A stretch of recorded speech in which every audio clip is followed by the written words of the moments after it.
जब पानी ही मौत का जरिया बन जाए और इलाज सिर्फ कुछ घंटों में मुमकिन हो, तब शुरू होती है एक सांस रोक देने वाली जंग। फिल्म की शुरुआत मॉन्ट्रियल के एक द्वीप से होती है, जहां एक बायोटेक कंपनी को गोल्फ क्लब की देखरेख का जिम्मा सौंपा गया होता है। ये कंपनी एक ऐसी खाद का इस्तेमाल करती है जो सर्दियों में जमी बर्फ को पिघलाकर मैदान को हरा भरा बनाए रखती है।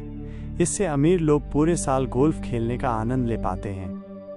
फिर अगले दिन डैन नाम का सिक्योरिटी गार्ड राशन खरीदते हुए दिखता है। वो रोज एक ऐसा रेडियो प्रोग्राम सुनता था जो अनजानी आपदाओं के लिए तैयार रहने की सलाह देता था। उस दिन वो बिना माचिस के आग जलाने की कोशिश कर रहा होता है, जिसके लिए वो अपनी शॉटगन के कारतूस का पाउडर निकालता है, जिससे हल्का धमाका होता है और उसकी एक आईब्रो जल जाती है। अब सीन बदलता है और डैन की बेटी पैट्रिशिया दिखाई जाती है, जो गोल्फ क्लब में हेल्पर के तौर पर काम करती थी। बायोटेक कंपनी का सीईओ मिशेल एक रईस जोड़े को समझाता है कि उनकी खाद से घास कितनी बेहतर बनी है, जिससे गोल्फ खेलना ज़्यादा मज़ेदार हो गया है। जबकि असल में असली असर ज़मीन के नीचे हो रहा था, जहां खाद कई गुना फैलकर पानी को दूषित कर रही थी। वही पानी पूरे टाउन में सप्लाई होता था। फिर हमें जक्स नाम का एक्टर दिखाई देता है, जो स्टूडियो में नल से पानी पीता है और फिर दुकान से कुछ सामान लेने चला जाता है, जहां फल और सब्जियां भी उसी पानी से धुली होती हैं और सूखने से बचाने के लिए भी वही पानी इस्तेमाल किया जाता है।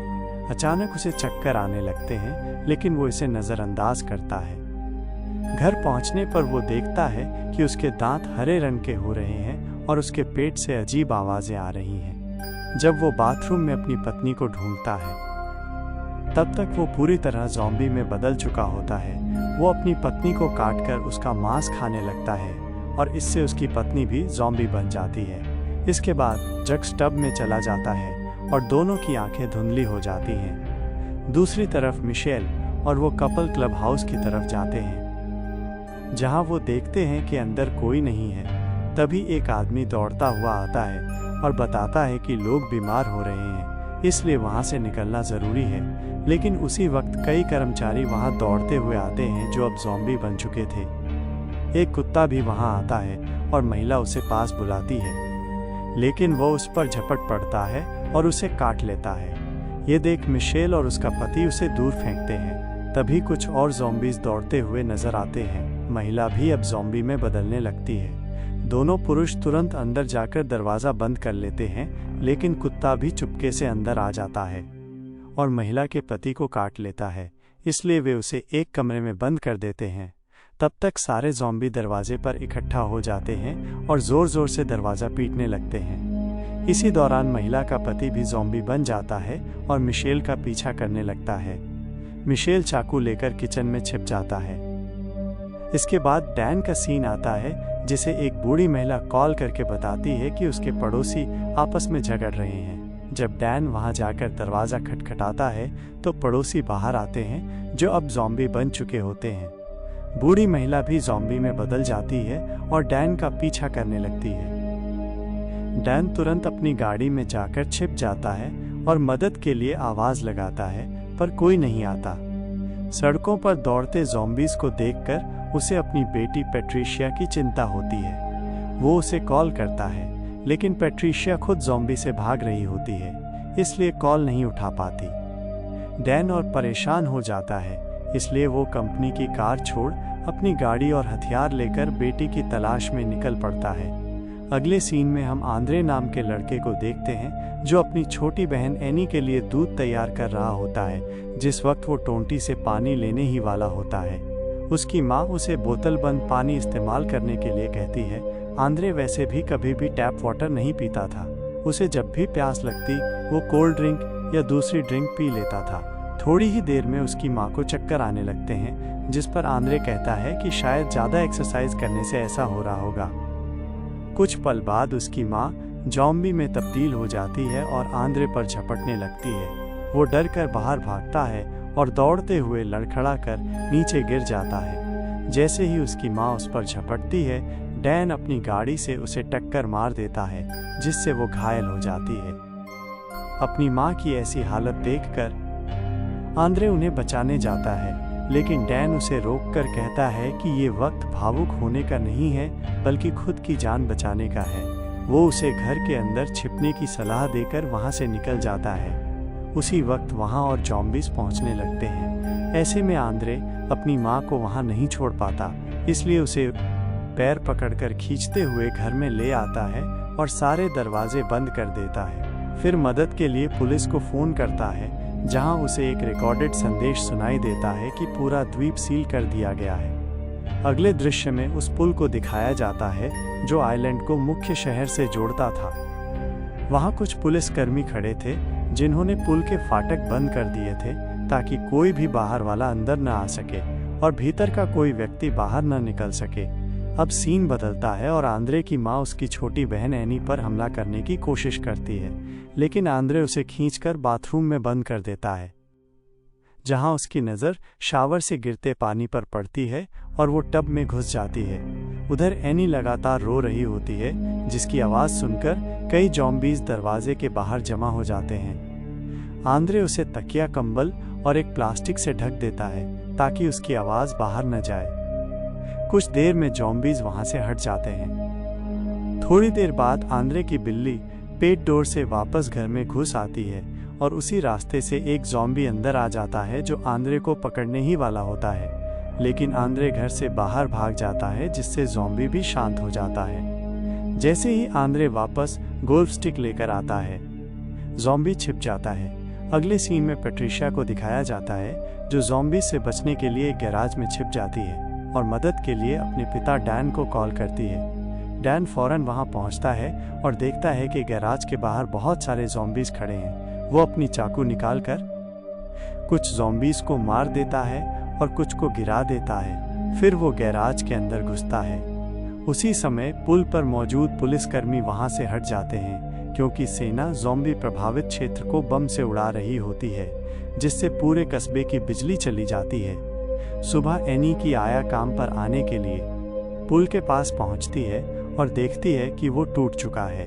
इस बीच आंद्रे अपनी खिड़की से ज़ॉम्बीज़ की वीडियो रिकॉर्ड करता है। उसी वक्त इंटरनेट पर एक प्रेस कॉन्फ्रेंस दिखाई जाती है, जहां डिफेंस मिनिस्टर बताते हैं कि लोगों की सुरक्षा के लिए ब्रिज को उड़ाया गया और फिलहाल हालात काबू में हैं। तभी आंद्रे का मोबाइल डिस्चार्ज हो जाता है। फिर वो अपनी माँ को देखने के लिए बाथरूम में जाता है और देखता है कि वो हरे रंग की चिपचिपी चीज से ढकी हैं। अचानक वो एनी पर हमला करने लगती हैं। तब आंद्रे उनका ध्यान भटकाने के लिए शोर करता है और उनकी पसंदीदा सब्जी लहराता है, जिससे आकर्षित होकर उसकी माँ उसके पीछे दौड़ पड़ती है। ऐसा करते करते वो दोनों लिविंग रूम पहुंच जाते हैं, जहां उसकी माँ गलती से टीवी स्टैंड से टकराती हैं और टीवी उनके ऊपर गिर जाता है, जिससे उनकी जान चली जाती है। दुखी होकर आंद्रे उन्हें फिर बाथरूम में रख देता है और देखता है कि उनके घावों से घास निकलने लगी है। फिर वो उनका मोबाइल उठाता है, लेकिन वो भी खराब हो चुका होता है। इसके बाद आंद्रे एक सीढ़ी उठाकर दरवाजे से बाहर देखता है, जहां काफ़ी सारे ज़ॉम्बी खड़े होते हैं, मानो उसका इंतज़ार कर रहे हों। अब वो भी घर में बंद रहकर परेशान हो चुका था, इसलिए एनी को बेबी कैरियर में डालकर हाथ में गोल्फ स्टिक लेकर घर का दरवाज़ा खोल देता है। ज़ॉम्बीज़ बिल्ली को देखकर उसे पकड़ने घर में घुस जाते हैं। रास्ता साफ देखकर आंद्रे वहां से भाग जाता है। वो ग्रोसरी की दुकान की ओर दौड़ता है। ज़ॉम्बी भी पीछे पीछे दौड़ते हैं, लेकिन सब दरवाजे बंद होते हैं और वो ज़मीन पर गिर जाता है। तभी एक दरवाज़ा खुलता है और डैन उसे अंदर खींच लेता है। डैन कल से वहीं रुका हुआ था और उसने वहां कैंपिंग के लिए जगह बना रखी थी, लेकिन उसके पास कोई ठोस योजना नहीं थी। सारी नावें पहले ही निकल चुकी थी और तैरकर भागना मतलब सीधे मौत को न्योता देना। अगले सीन में आंद्रे एनी को देखने जाता है और एनी की नज़र एक कमरे में बंद ज़ॉम्बी पर पड़ती है, जो और कोई नहीं बल्कि पैट्रिशिया थी। डैन को उम्मीद थी कि कोई न कोई उसे बाद में ठीक कर देगा, इसलिए उसने उसे कैद कर रखा था। उधर गोल्फ क्लब में मिशेल हर दरवाजे को सैनिटाइज करता है, फिर अपनी कंपनी वालों को फ़ोन करता है, जो बताते हैं कि विशेषज्ञ आ रहे हैं, लेकिन कंपनी के नियम मानने होंगे।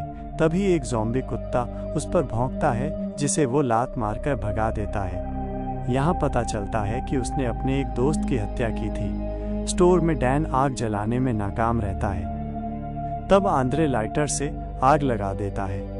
खाना खाते समय वे डैन का पसंदीदा रेडियो शो सुनते हैं जिसमें ज़ॉम्बी अटैक के लिए आतंकवादियों को जिम्मेदार बताया जाता है। उस शो का होस्ट डिफेंस मिनिस्टर का इंटरव्यू लेता है, जो हर सवाल को टालता रहता है, जिससे होस्ट को शक होता है कि सरकार ज़ॉम्बीज से निपटने के लिए लोगों की बलि न चढ़ाते। तभी डैन रेडियो स्टेशन पर कॉल करता है और बताता है कि कुछ लोग जिंदा हैं जिन्हें मदद चाहिए। होस्ट कहता है कि बाकी दुनिया नहीं चाहती कि संक्रमण फैल जाए, इसलिए वो पहले सब जानकारी मांगता है कि वे लोग कहाँ हैं और क्या कर रहे हैं। उसकी बातों से तंग आकर डैन फ़ोन काट देता है। इसके बाद डैन और आंद्रे मिलकर यह समझने की कोशिश करते हैं कि बीमारी कैसे फैली ताकि उसका इलाज ढूंढा जा सके। आखिरकार डैन को यह पता चलता है कि इसका कारण पानी है, क्योंकि जितने भी लोग ज़ॉम्बी बने थे उन्होंने नल का पानी पिया था। लेकिन डैन अपने सनकी स्वभाव के कारण कभी भी वो पानी नहीं पीता था। उसे डर लगता था कि शायद कोई आतंकी उस पानी में जहर न मिला दे।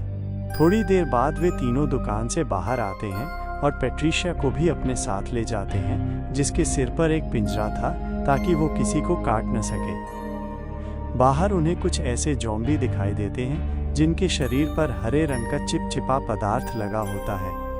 अचानक एक छोटी लड़की डैन पर हमला कर देती है, जिसे वो दूर धकेल देता है, मगर उसे खत्म करने की हिम्मत नहीं जुटा पाता। चलते चलते वे सभी डैन की गाड़ी तक पहुंच जाते हैं और इससे पहले कि ज़ॉम्बी हमला करें वो लोग कार में बैठकर वहां से निकल जाते हैं। उधर बायोटेक कंपनी दो जुड़वा बहनों को हथियार देकर गोल्फ क्लब भेजती है, जो रास्ते में आने वाले हर ज़ॉम्बी को मार डालती हैं।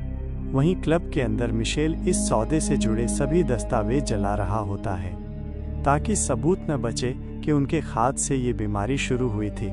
फिर भी वो खाद का थोड़ा सा नमूना बचा लेता है।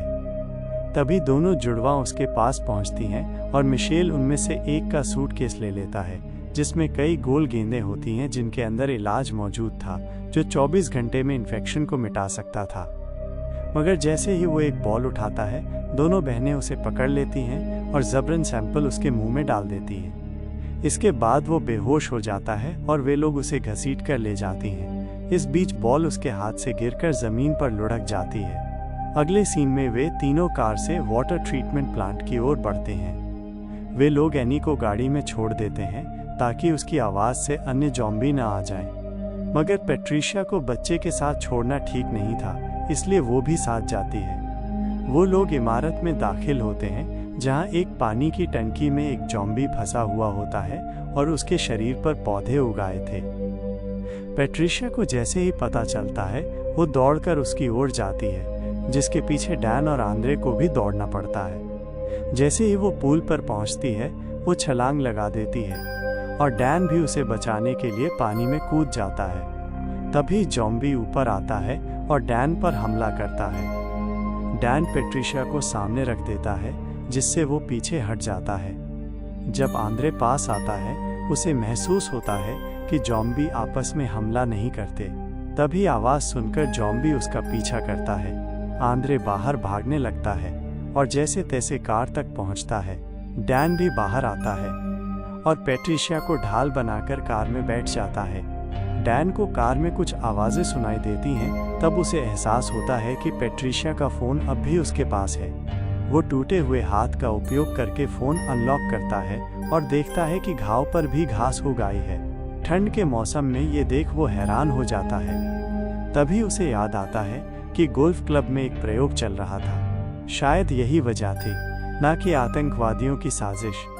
उधर जुड़वा बहनें सभी गेंदों को तोड़कर घास पर गिरा देती हैं। तभी डैन की गाड़ी वहां पहुंच जाती है और वे अजीब धुएं को नोटिस करते हैं। आंद्रे फ़ोन निकालकर सब कुछ रिकॉर्ड करने लगता है। डैन छत से इमारत में घुसकर दरवाज़ा खोल देता है।